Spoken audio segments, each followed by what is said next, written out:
All right, before the court is filed 25-1905-FC. It's people of the state of Michigan versus Kevin Middlebos. Are you Kevin Middlebos, sir? Yes, Your Honor. All right, Mr. Middlebos appears before the court with his attorney, Mr. Fred Johnson. Ms. Norton's here on behalf of the state of Michigan. We'll take time scheduled for sentencing in this case. Any additions or corrections to the report, Ms. Norton? I have no additions or corrections. All right, Mr. Johnson. Your Honor, I have had the opportunity to see and review the PSI report and review it with my client, and we have no additions or corrections to make to the document. Okay, Mr. Middlebos, have you had an opportunity to review the pre-sentence report and the attached guidelines? Yes, Your Honor. Any additions or corrections you have? No, Your Honor. All right, do we have any victim or victim representative which address the court, Ms. Norton?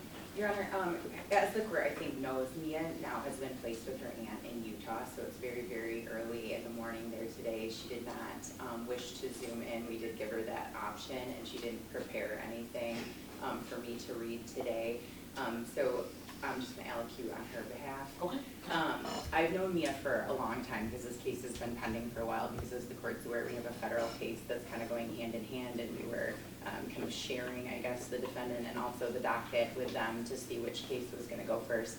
And I've known her through the course of her life on other matters too, and Mia's had a tough life.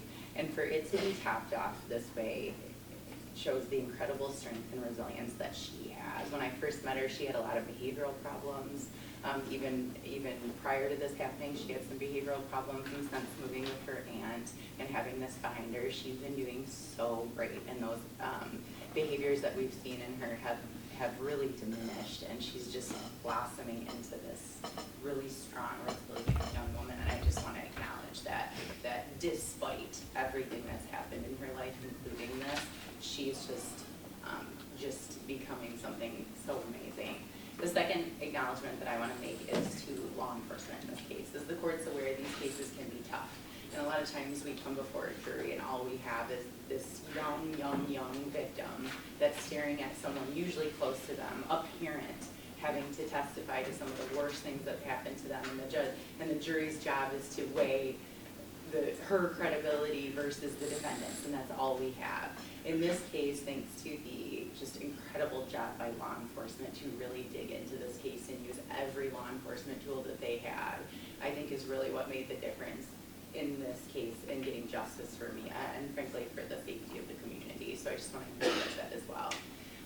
In looking at this case, and obviously the guidelines come back lower than the mandatory minimum sentence in this case, which is the 25 years.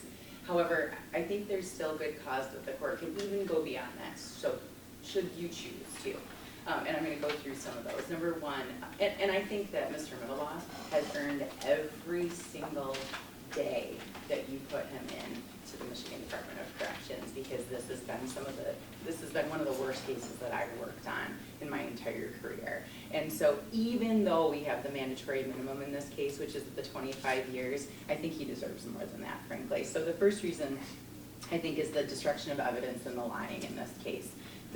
We have in this case that he had that hidden camera in the bathroom, which I think is deceptive in and of itself. There's no guidelines for that for scoring, and actually OV-19, which arguably maybe it could fall under, wasn't even scored, and it really doesn't make sense to necessarily score it because we're already maxed out on the OVs anyway, so it wouldn't change any of those guidelines. However, I think it's important because he had that hidden camera, which I think shows deception, and then I think the bigger thing is that camera was gone, or it wasn't looked for in the initial search warrant. And then when they discovered that there was a camera that pointed to the shower in the bathroom, that when they went back, it was gone.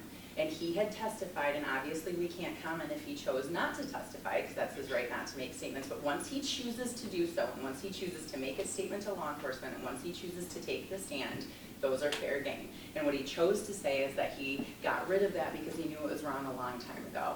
Then he was confronted with the fact that it was in the house 4 days prior to that original search warrant, and that he had just installed it 10 days prior to that search warrant. So he had maintained and actually reinstalled these cameras right before he ended up getting caught.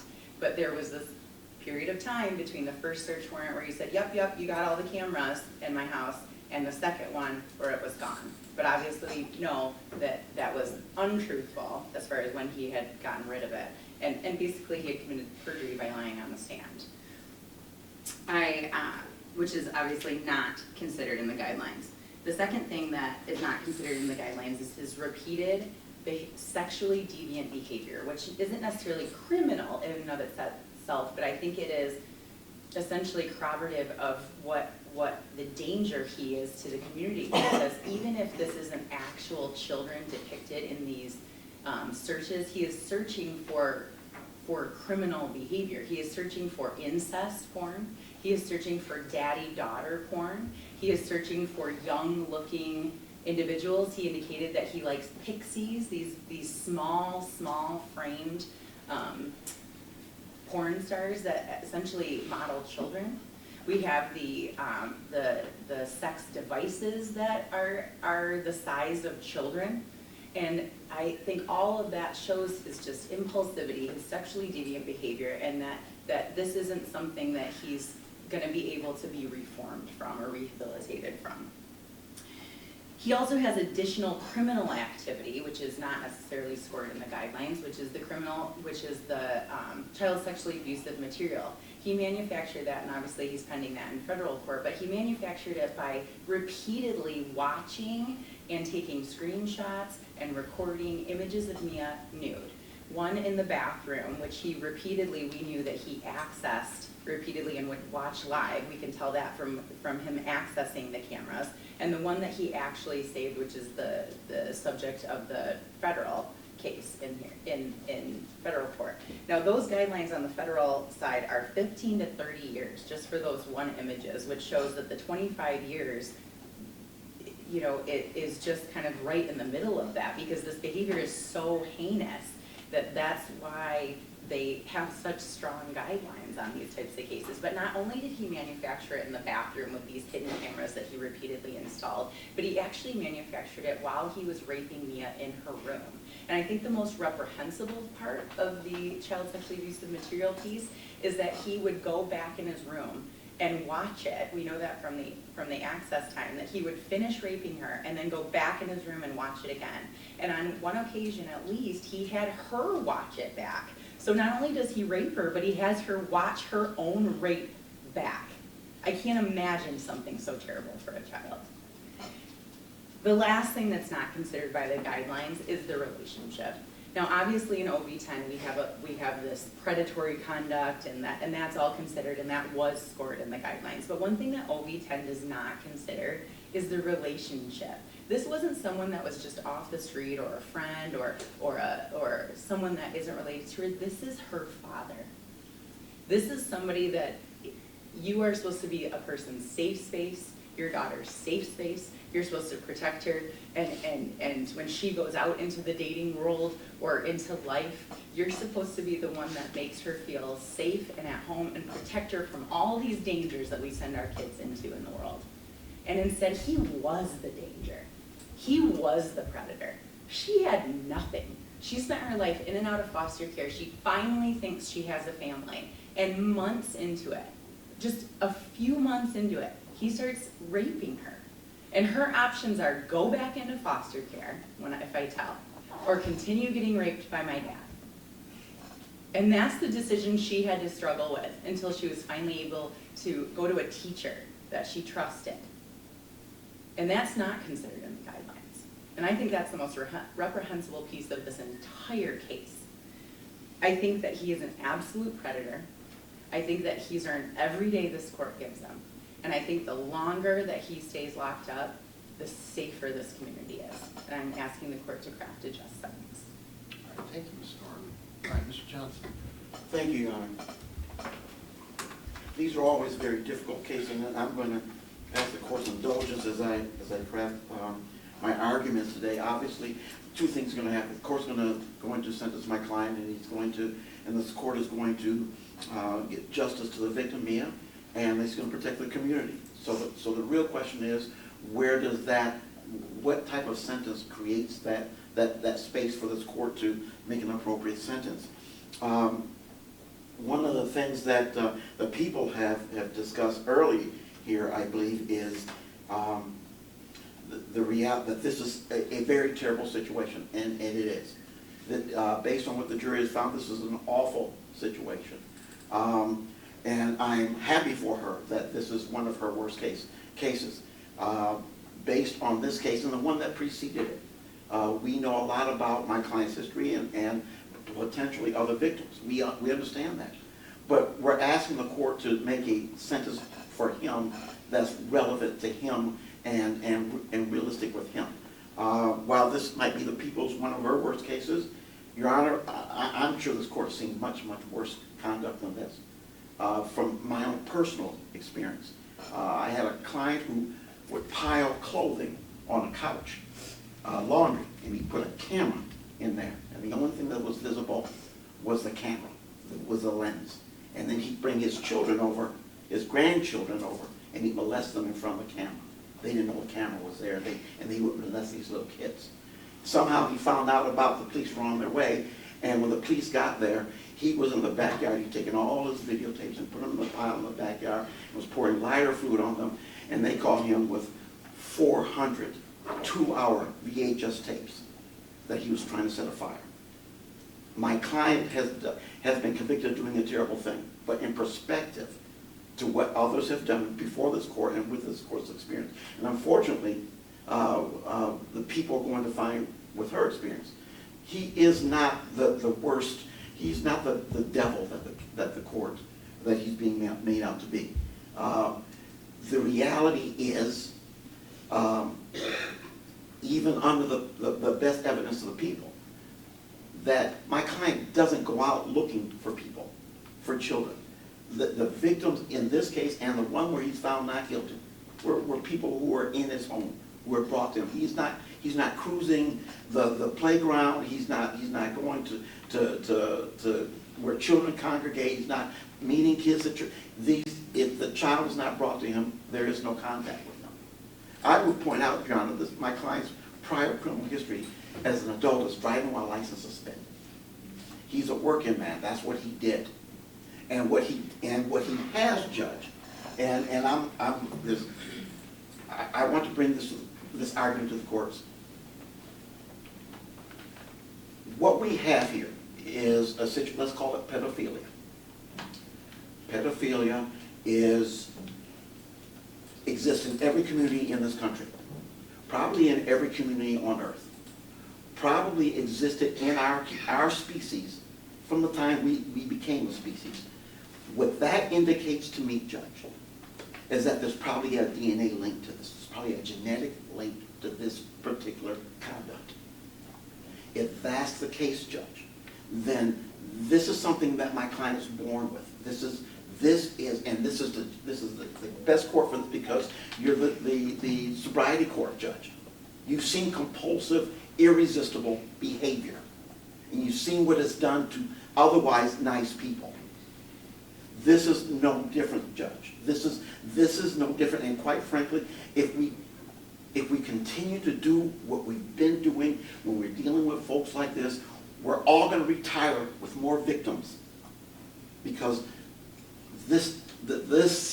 what we're doing hasn't worked. What ought to have happened, what ought to have been happening, was my client should have been able to call somebody and ask for help. But let's see what happens. When you call for help, the first thing they do is they take your kids. Now the argument is, well, that's a good thing, because that's the safest thing for a kid. But think about what that means for a parent. I once saw this motion picture, one of the best pictures I've ever seen. Fantastic writing, fantastic. Everything was a 5-star. It was one of the best motion pictures I've ever seen in my life, and I'll never see it again, because the punchline of that picture was so awful. I just can't bear to watch it again. The movie's called Sophie's Choice, and for those of you who aren't old enough to remember, Sophie's Choice is about a Jewish woman captured by the Nazis with 2 children, who's given a choice. Which of your 2 kids are we going to take and kill? She's got to pick which child lives and which child dies. It was just a horrible thing to ask of a parent. But that's really what the situation is under our current situation. If he asks for help, he loses his children. And probably the police show up to go over his computer and the other things, and he's looking at federal situation again. But that's the reality. You either try to work through this and protect your kid, or you give up your kid. Judge, when in the 80s, when we had AIDS, and we didn't know how it was spread, and it was killing everybody, parents who got AIDS didn't give up their kids. When in the 2020s, when we had COVID, and we knew it was spreading, parents did not give up their kids because it fights every instinct that a human being has is to give up a child, even though you know that might be best for it. You have people in this court right now who'd rather buy meth and coke than feed their kids, and they won't give up the kids because of that instinct to keep your kids and try. And that's what my client did. There was no place he could go for help, so he tried. He tried working as much as he could to keep that, to fight that demon. He tried drinking to keep that demon at bay. He tried those dolls to keep that demon at bay. And when none of them worked, he put a gun to his head and he begged his victim for forgiveness. The effort to fight has not been lacking. But the choices are minimal. And quite frankly, the choice for your honor are minimal. You just got to do what you got to do. We get that. But this is a terrible human being. This is a person with one traffic violation at 44 years old. What we're asking the court to do is to sentence him in proportion to the crime that he's been committed. In the grand scheme of it. But we're also asking the court to have faith in the future. Right now, you only have one tool. That's iron bars. That's the only tool you got. But Judge, if we figure out why people respond this way, and somewhere down the future we may be able to help people like my client. And we're asking the court to have that faith in the future, to sentence at the lowest end that's available to this court, with the hope that something better comes along to help guys like him not be like him. And that's what we're asking today. We are pointing out, Judge, as I began, man, I've been doing this for 40 years. You've all been doing this. The tools we have aren't working. The tools we have aren't working. And because they fail, because for whatever reason my client's parental rights were not terminated after his first trial, we have another victim. And next week you're going to have more and more and more. For your career, for her career, for my career, we're going to keep doing the same thing. We need to figure out something different. Not for my client, but for the victims. And we need, and that's what I'm asking for. I'm saying, let's have some faith in the future. Let's have some faith that the people coming behind us will do better than us. And that we will be able to help this man. And then he won't be a danger to anyone else. And the benefits of justice will have been served. Punishment will have been given. And he won't be injured. He won't be a threat. And that's why we're asking for the lower of the guidelines. And we're asking the court to so order. Thank you, Judge. All right, thank you, Mr. Johnson. Mr. Middlebos, anything you wish to say to the court prior to sentencing? What was that? Anything you wish to say to the court prior to sentencing? No, Your Honor. Okay. Well, Mr. Johnson, I understand the argument. I think that society treats individuals charged with these offenses very differently. It's very different than drugs or alcohol. Even though there's a lot of research that suggests the sources of this are compulsion and addiction. The issue that the court sees is this. Mr. Middlebos, and I will say this, just from the first outset, the court is not considering conduct that he was acquitted on, because I can't and I wouldn't. The court is also not considering the fact that he's being charged at this point in time federally. He's still innocent until proven guilty. There are images being found, excuse me, but I don't know if he's guilty of that conduct or not, because he hasn't been before, he hasn't pled, and he hasn't been before a jury of his peers. The practical problem is this. There's a difference between somebody who indulges their addiction by looking at child pornography, potentially online, and someone who victimizes somebody who's entrusted to them. And there is help out there. There's counseling out there, and even assuming Mr. Middlebos was not guilty of the offense to which he was previously charged involving another child, if those, in fact, his compulsion didn't, result in a criminal actions then, he certainly should have been aware at that point in time that he needs some serious help. So to simply resort to drinking, which lowers inhibitions, it's irresponsible. He's got kids, and yes, it's difficult to give up kids, but I know in the abuse and neglect world, the court cannot use a parent's voluntary transfer of custody to somebody else if in fact they're working on themselves or working on some situation. So if they give up their kids, say, listen, I gotta go find stable housing, I gotta work on counseling, I gotta work on an addiction. There's case law that suggests that the court can take that into consideration because it is the responsible thing to do, to say, listen, I need to work on myself. They don't have to exactly say why, but say, listen, I have an issue. This case is very different. Is this the worst case I've ever seen in terms of the actual sexual assault? No. But it's still horrendous. Ms. Norton indicated a lot of the unique things about this case. Mr. Middlebos is allowed to have his preferences regarding pornography. It's protected behavior. I mean, he can like certain size women. He can like illegal pornography. That's fine. But in the context of this case, where he is sexually assaulting his daughter, who's around the same age as these individuals who he's looking at and he's using these anatomic sex dolls, which I know he testified, well, it's the cheapest ones I could get. The fact that they're the same size as what he's interested in, the court finds it to be sexually deviant behavior. And again, this is all in context of what he's doing when he's using these things. The other thing is this the first case I've ever seen where there's secret video in the bathroom? Or no, it's not. I see that all the time.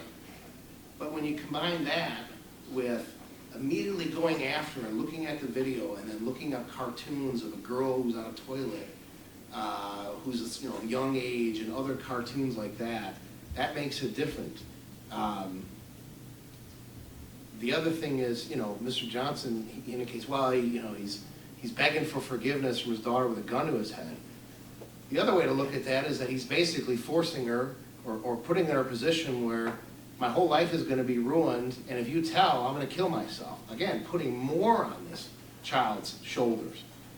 She's already been through foster care, essentially leaving her a choice of, well, I don't want dad to die because then I might go back into foster care. Putting a child in that position saying, well, tell about the most horrendous thing you've ever been through, and you're going to lose your father, or don't, and it's going to continue to happen, is again something maybe not unique to this case, but certainly different than most sexual assaults. And beyond that, she's charged with 2 offenses, and these sexual assaults, sodomy versus just sex. I mean, it's just you're sodomizing your own daughter. Over and over and over again, way beyond 2 counts. And in addition, the destruction of evidence in this case, and it's perjured testimony. It was perjured testimony, very clearly perjured testimony. He even said, oh yeah, I forgot about that, or oh yeah, I must have reinstalled it. And the last thing that makes this, I've never seen this before. United Defense worked for 13 years. I don't think I've ever seen somebody rape a child and not only rewatch it later on, but then show it to the child. That's what makes this case very unique for me. I can't remember any case that I've ever worked on as a judge or defense attorney or even talked to other defense attorneys where the perpetrator takes a video and then shows it to the child in which they raped. That, to me, that's way beyond addiction. That's getting off on some, I don't know how, I can't even comprehend how somebody gets off and showing their own child that they're supposed to love and cherish. And not only do they rape them, but usually it's done in secret. They don't want any evidence of it. Then rewatch it later and then show the child that. That is extreme to this court. Those are all things that I just indicated that are not considered within the guidelines. Mr. Middlebos, I worked on CSE cases. When I started having kids of my own, I couldn't do them anymore. And as a judge, I don't think I've ever had to stop for a day and just go, okay, I need a break. The second to last day of trial, when we have these sex dolls out here and the testimony, I'm going to tell you, and then contemplating the child having to rewatch her own rape, it's enough to say, you know what, let's just call it a day and come back tomorrow. And I think the jury was in the same boat. I think they were horrified by this. You're a scary, dangerous person. I don't know if he can be rehabilitated. I really don't know. I don't know. But I will say this, all those reasons the court is going to deviate upward from the guidelines. For counts 1 and 2, the court sentenced you to 35 years to 80 years, Michigan Department of Corrections. It's credit for 452 days you've already served. So $450 court costs, $450 public defender fee, $136 state costs, $130 crime victim rights assessment. You do have a right to file an application, you have a right to file a appeal of your conviction and sentence, including an appeal of the court's deviation from the guidelines. Because of that, because the court has deviated, you do have a right to challenge the reasonableness of that sentence and the proportionality of that sentence at a higher court. If you are unable to afford an attorney will be appointed to you at public expense. The request for assistance from a lawyer must be made within the next 42 days. My bailiff, Mr. Weaver, has given you a form that you must complete and return to the court in the next 42 days if you wish to request the appointment of an attorney on appeal. We're adjourned. Thank you, Al. Thank you.